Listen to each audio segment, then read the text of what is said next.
Before we get into our training video, if by chance you found this video as a recommended video on YouTube, this training video is actually part of an extensive CorelDRAW for Beginners training series from AdvancedTshirts.com. We have developed dozens of videos, and we also have available on our website downloadable work-along files that you can work with in CorelDRAW while you're working through the training videos. Easily the best and fastest way to learn. If these videos are helpful to you, please take a second to add a like to the video and subscribe to our YouTube channel so you can be notified when we upload new video content. And of course, in the comment section below, you can post your questions or your CorelDRAW video tutorial requests. In this video, we're going to take a look at the transparency tool in CorelDRAW. Now, this is a very interactive and dynamic tool.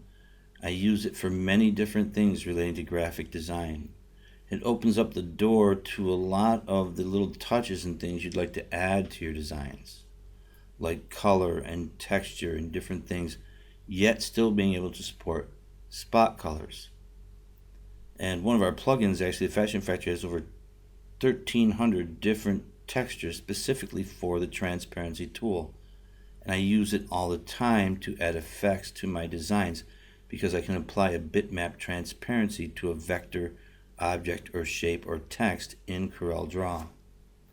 Here we have the standard transparency tool properties bar. This is the uniform transparency tool properties bar.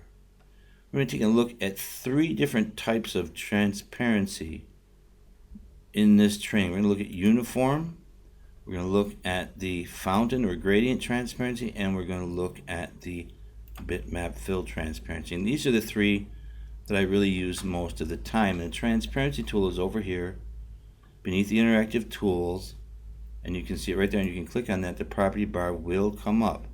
Your transparencies will have some properties with them. Here we have all.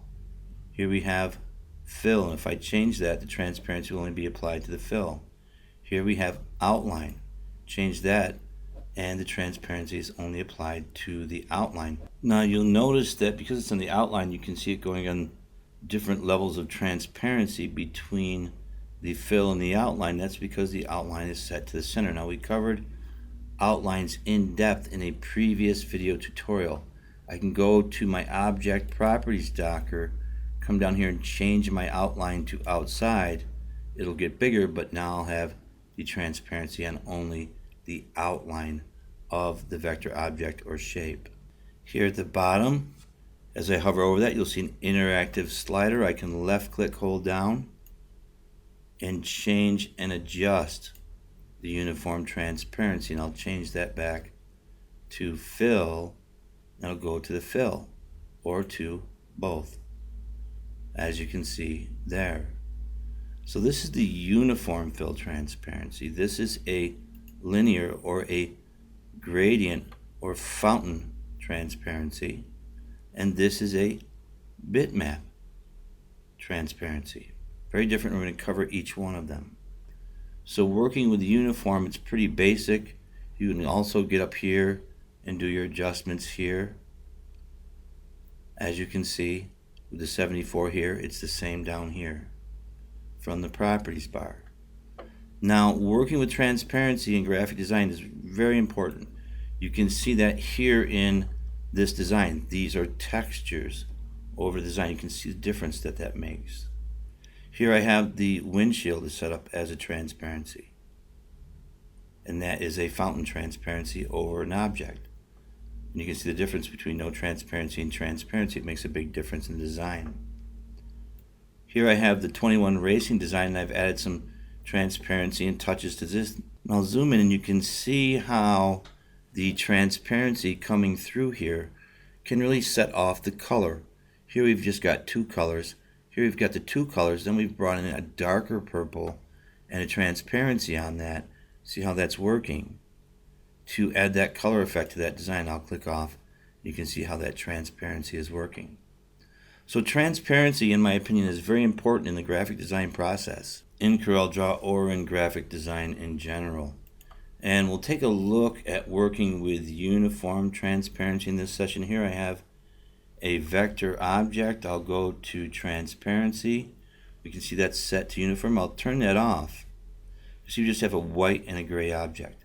If I just want to add plain transparency, uniform transparency, and you'll find that the transparency tool works a lot like the interactive fill tool. Uniform transparency, uniform fill. This is set to 87. We've got this set for the apply all. Just left click and slide, make that adjustment. You can make that less transparent or 100% transparent. You won't be able to see it. Once again, we can go to the fill or the outline as having the transparency, and we can adjust and tweak those uniform transparencies. And then we can go into the linear and the bitmap. We'll wrap here as an overview of transparency. That's the uniform transparency. It's very easy to work with, and we'll continue in our next video session.